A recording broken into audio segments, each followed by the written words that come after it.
Assalamualaikum warahmatullahi wabarakatuh. Kami perwakilan dari kelompok 3 dari kelas A ingin mempresentasikan materi kami yaitu tentang penilaian acuan pokok atau PAP. Next. Definisi dari PAP. PAP merupakan pendekatan penilaian yang dilakukan dengan cara membandingkan hasil pengukuran kompetensi peserta didik dengan kriteria atau patokan yang telah ditentukan sebagai batas lulus atau batas tuntas terhadap capaian hasil belajar peserta didik tersebut.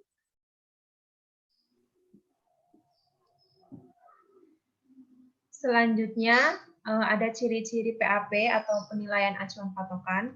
Yang pertama, membandingkan hasil yang diperoleh peserta didik dengan menggunakan patokan atau kriteria yang telah ditentukan pendidik. Yang kedua, bersifat objektif dan absolut. Artinya, kebenaran apa adanya tanpa melibatkan persepsi pengamatnya. Dan yang ketiga itu digunakan untuk menilai kemampuan peserta didik dalam menguasai kompetensi tertentu. Nah, jadi penentuan nilai tiap peserta didik dalam penelitian acuan patokan ini sangat sederhana. Misalnya, untuk dinyatakan lulus atau kompeten pada suatu topik, peserta didik ini harus menguasai atau lulus minimum 70% dari soal tes yang diujikan. Nah, dalam belajar praktik, peserta didik ini dinyatakan lulus atau kompeten jika berhasil menguasai 70% dari indikator hasil belajar yang sudah ditetapkan. Nah, dengan demikian, maka penilaian acuan patokan itu untuk menentukan hasil belajar peserta didik hanya ada kriteria 2, yakni lulus dan tidak lulus. Maka dari itu, pendidik dapat menjabarkan kelulusan ini dengan peringkat nilai. Cara menggunakan PAP. Apabila dalam penentuan nilai tes hasil belajar menggunakan acuan patokan disebut dengan penilaian acuan kriteria, maka berarti nilai yang diberikan kepada tester atau siswa ini didasarkan pada standar mutlak. Hal ini berarti pemberian nilai kepada tester itu dilaksanakan dengan jalan membandingkan antara skor mentah hasil tes yang dimiliki oleh siswa dengan skor maksimum ideal, di mana skor maksimum ideal ini yang dicapai oleh siswa tersebut jika soal yang dijawab oleh siswa itu benar. Nah, oleh karena itu, penentuan nilai yang mengacu pada kriteria atau patokan ini tinggi, rendah, atau besar kecilnya nilai yang diberikan kepada masing-masing individu siswa ini yang dicapai oleh masing-masing siswa yang bersangkutan. Nah, oleh karena itu, penentuan nilai dengan mengacu pada kriteria atau patokan ini disebut juga dengan penentuan nilai secara mutlak atau penentuan nilai secara individual. Nah, jadi contohnya ialah seorang guru merencanakan tes hasil belajar dalam mata pelajaran IPA. Soal-soal yang dikeluarkan dalam tes terdiri dari 10 butir soal dengan rincian sebagai berikut. Next. Tabel 1, rincian butir soal. Nah, bisa kita lihat nomor butir soal 1-4. Bentuk soal multiple choice, jumlah butir soalnya 4. Mengapa jumlah butir soalnya 4? Bahwa nomor butir soalnya kan ada 1-4 sehingga berjumlah 4. Bobot jawaban betul yaitu 2, di mana nomor 1 jika betul 2, nomor 2 jika betul 2, dan seterusnya. Skornya yaitu 8 dari 4 dikali 2, dengan skor maksimum ideal atau SMI adalah 36. Next, Mas. Tabel 2, tabulasi skor. Nah, jika tes hasil belajar ini diikuti oleh 14 siswa dengan skor mentah sebagai berikut, di mana jika untuk mencari skor minimum maksimum ideal atau SMI yaitu sama dengan skor mentah, maksud saya jika mencari nilai sama dengan skor mentah dibagi SMI dikali 100%. Next, Nas. Nah, tabel 3, konversi skor menjadi nilai. Nomor 1, yaitu inisial nama siswa AT. Skornya yaitu 14. Maka nilainya yaitu 14. 14 itu dari skor mentah dibagi 36. 36 itu adalah SMI, dikali 100% sama dengan 39. Dengan KKM yang berarti tidak tuntas. Jadi, bisa kita lihat dari tabel tersebut bahwa Apabila kita menggunakan penilaian acuan patokan atau kriteria, maka nasib seseorang mutlak ditentukan oleh dirinya sendiri secara individual, bukan secara nilai kelompok. Sehingga kita tuh dapat mengetahui secara langsung siswa manakah yang memiliki pengetahuannya tinggi, rendah, sedang, dan kita juga dapat mengetahui manakah siswa yang telah mencapai KKM berdasarkan tingkat kedalaman materi tes. Bila nilai yang diraih tinggi, maka tingkat penguasaan materinya pun tinggi, begitupun sebaliknya. Dan itu merupakan keutamaan dari PAP. Nah, PAP juga memiliki kelemahan, di mana PAP ini tidak tepat atau kurang tepat untuk dipakai pada tes-tes sumatif. Dia lebih tepat dipakai kepada tes formatif. Tes sumatif contohnya adalah seperti ulangan umum yang nilai tersebut akan dimasukkan di rapor. Itu kurang tepat. Mengapa demikian? Karena bisa banyak siswa yang tidak lulus bahkan tidak naik kelas. Makanya untuk PAP ini kurang tepat dilakukan pada tes sumatif. Lalu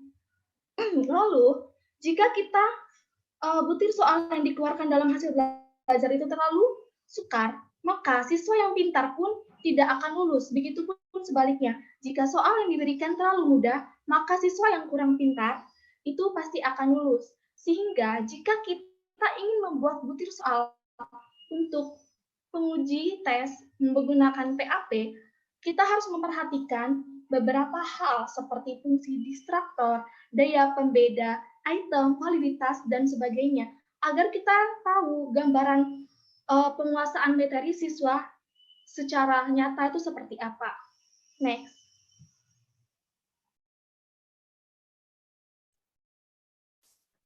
Baiklah, sekarang itu tabel 4. Kriteria konversi dengan skala 5. Bisa dilihat pada tabel memiliki 5 skor standar, yaitu A, B, C, D, dan E. Jika skor maksimum ditetapkan berdasarkan kunci jawaban sama dengan 36, maka kita ambil contoh penguasaan 90%. Nah, 90% tersebut akan dibagi menjadi 100, yaitu hasilnya 0,9. Nah, dari 0,9 tersebut dikali 36, maka akan didapatkan hasilnya 32. Kemudian penguasaan sebanyak 80%. Nah, dari 80% tersebut dibagi 100, maka akan hasilnya 0,80. Dari 0,80 tersebut akan dikali 36. Hasilnya itu 29. Selanjutnya yaitu penguasaan 60%. 60 dibagi 100 hasilnya 0,6. Kemudian dikalikan dengan 36, maka akan didapatkan hasilnya 22. Dengan demikian diperoleh tabel konversi sebagai berikut. Bisa dilihat pada tabel 5 hasil konversi dengan skala 5. Jika skor penguasaan 90% hasilnya 32, maka perolehan skor standarnya itu dapat A. Jika penguasaan 80%, perolehan skornya yaitu 29, maka skor standar yang didapatkan yaitu B. Dan jika penguasaannya 60%, dapat mendapatkan skor 22, yaitu dengan skor standarnya yaitu D.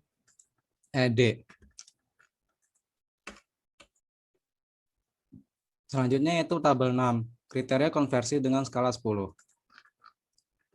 Sama seperti kriteria konversi dengan skala 5, pada di sini yakni setiap batas bawah tingkat penguasaan dikalikan dengan skor maksimum. Contohnya yaitu 95%. Nah, 95% jika dibagi dengan 100 hasilnya 0,9. Nah, 0,9 tersebut akan dikalikan dengan 36, maka didapatkan skor hasilnya yaitu 34. Lalu selanjutnya 85%. Jika dibagi dengan 100 hasilnya 0,85. Nah, jika dikalikan dengan 36, maka hasil yang didapatkan adalah 31. Bisa kita lihat pada tabel 7, hasil konversinya itu jika didapatkan 95% penguasaan akan didapatkan skor 34, di mana skor standar tersebut yang ia peroleh adalah 10. Kemudian jika penguasanya 85%, maka skor standarnya yang ia peroleh sama dengan 31, yang artinya memperoleh nilai 9. Sekian, terima kasih.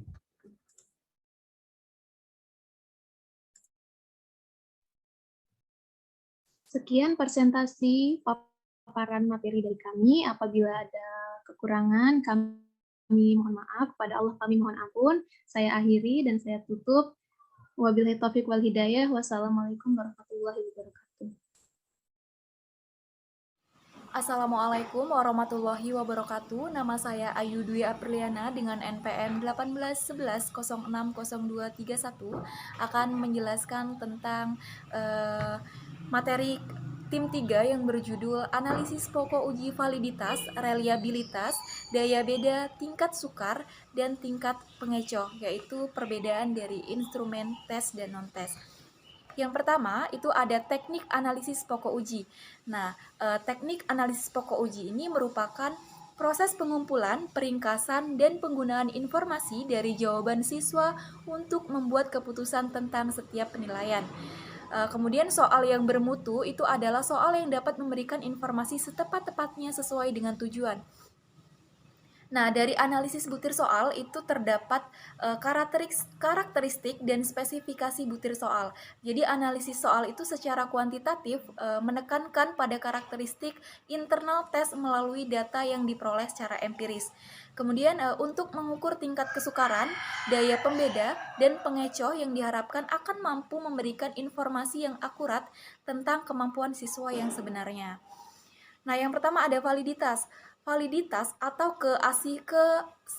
kesahihan berasal dari kata validity, yang berarti sejauh mana ketetapan dan kecermatan suatu alat ukur dalam melakukan fungsi ukurnya.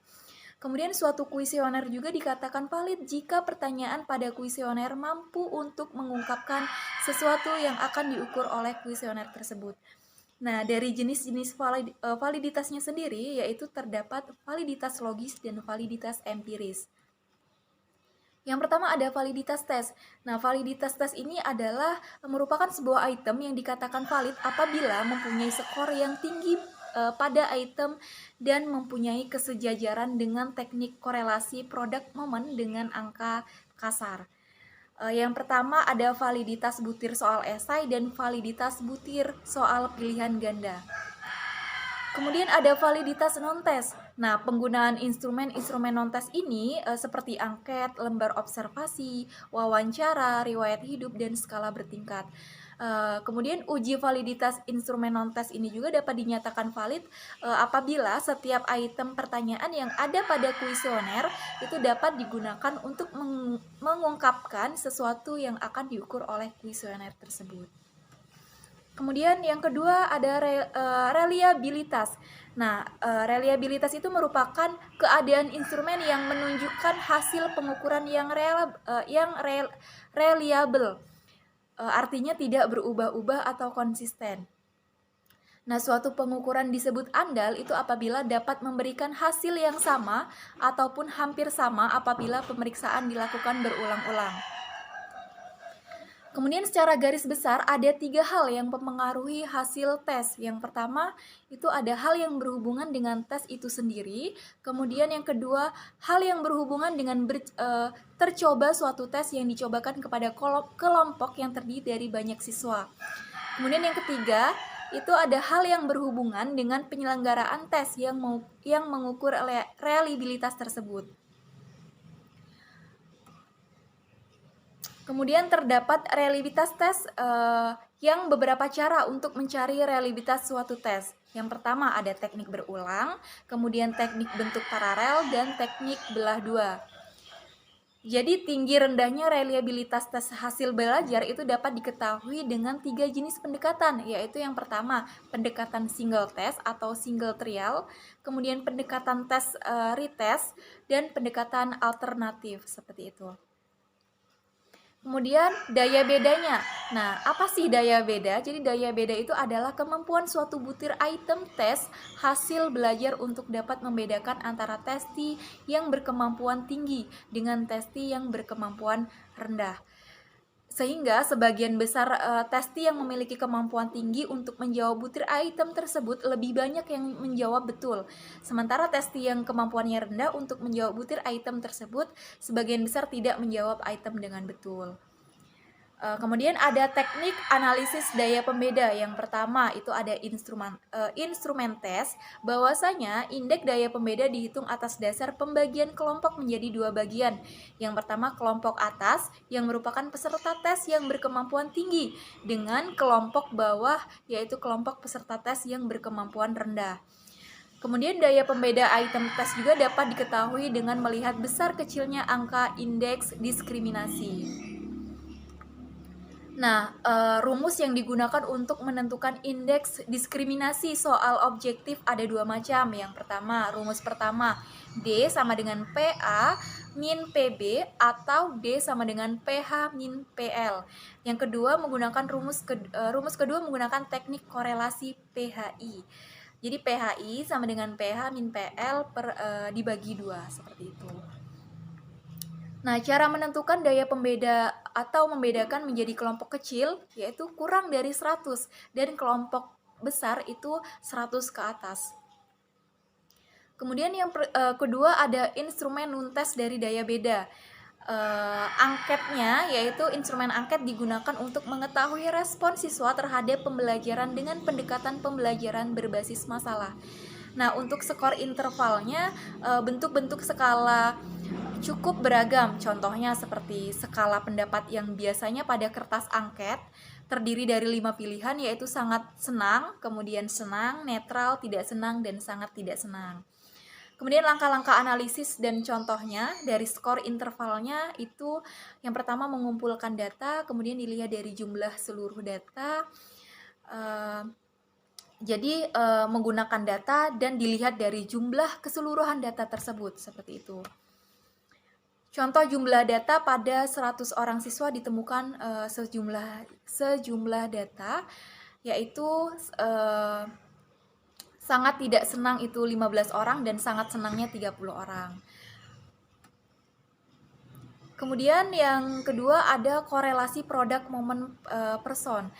Kemudian adapun rumus produk momen person itu yaitu yang tertera. Dan dalam hasil yang diperoleh dengan rumus tersebut itu dapat diketahui tingkat pengaruhnya antara variabel X dan Y.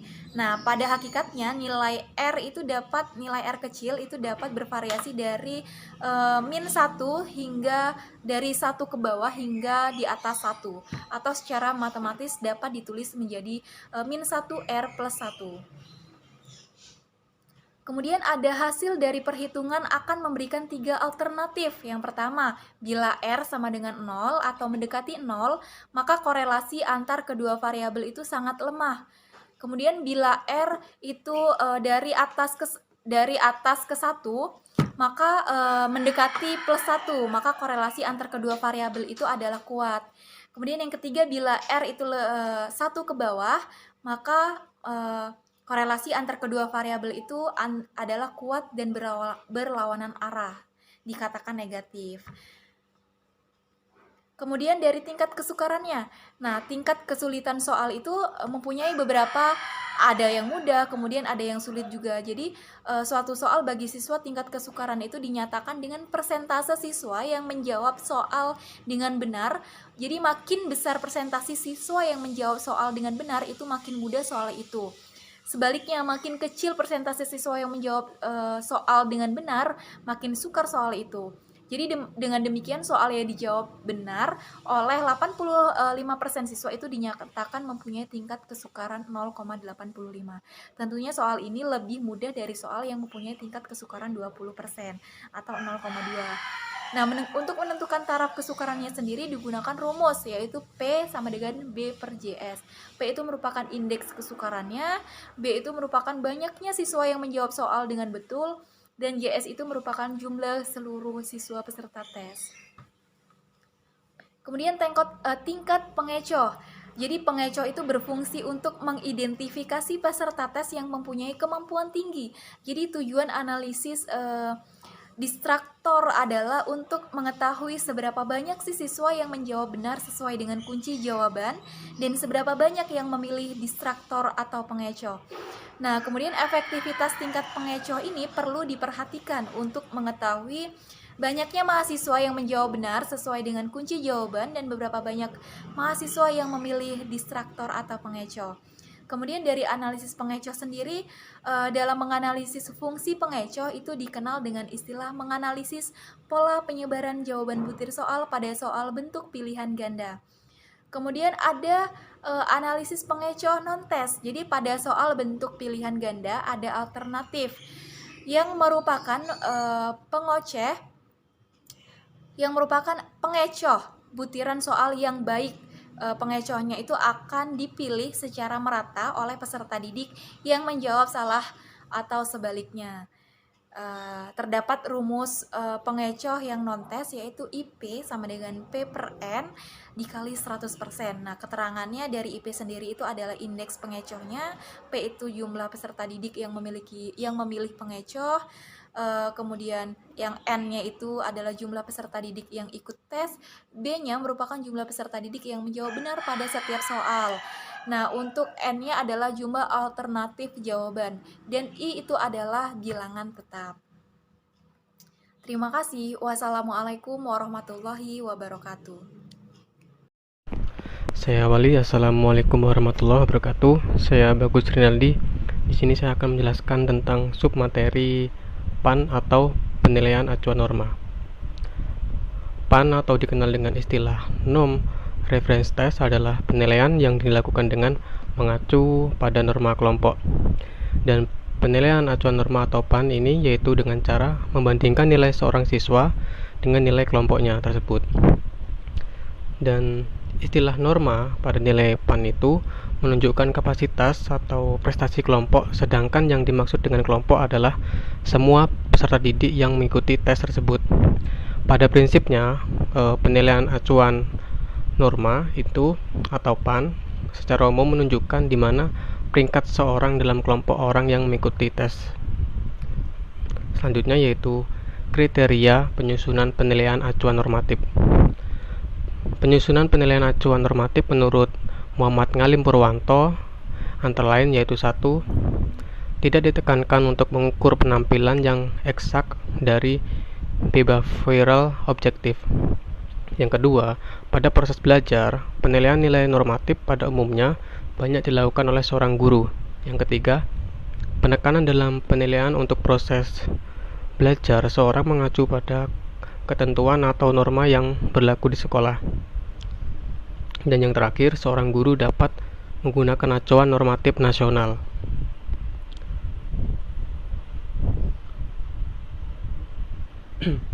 Selanjutnya yaitu ciri-ciri penilaian acuan normatif. Yang pertama, penilaian acuan normatif digunakan untuk menentukan status setiap peserta didik terhadap kemampuannya. Yang kedua, penilaian acuan normatif menggunakan kriteria yang bersifat relatif.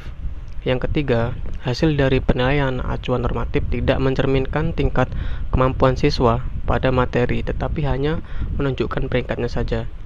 Yang keempat, penilaian acuan normatif memiliki kecenderungan untuk menggunakan rentangan tingkat penguasaan seorang terhadap kelompoknya, mulai dari yang sangat istimewa sampai dengan yang mengalami kesulitan yang serius.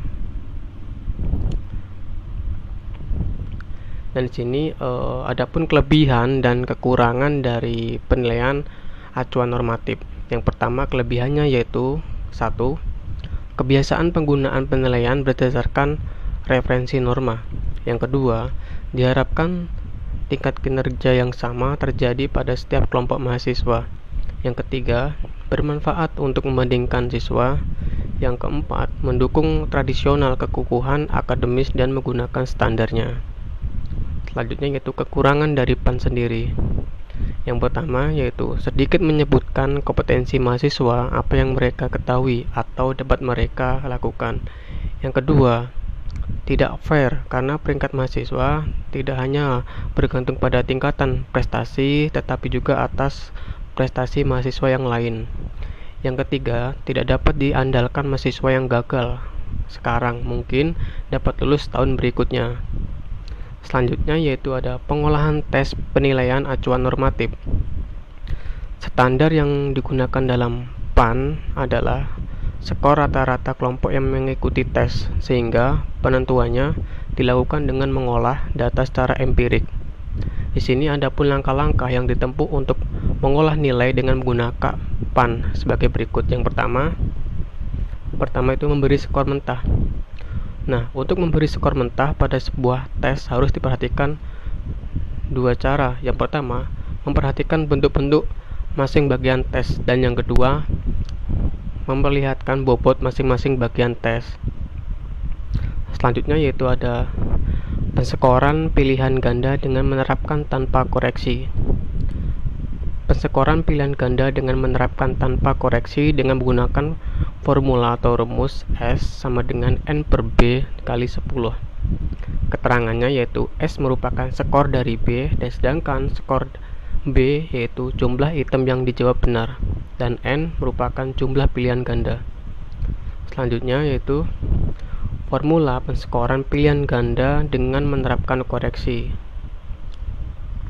Rumusnya sama saja, hanya ditambahkan faktor P, yaitu P itu banyaknya alternatif jawaban, dan yang B banyaknya item soal yang dijawab benar, dan S banyak soal yang dijawab salah, dan N jumlah soalnya.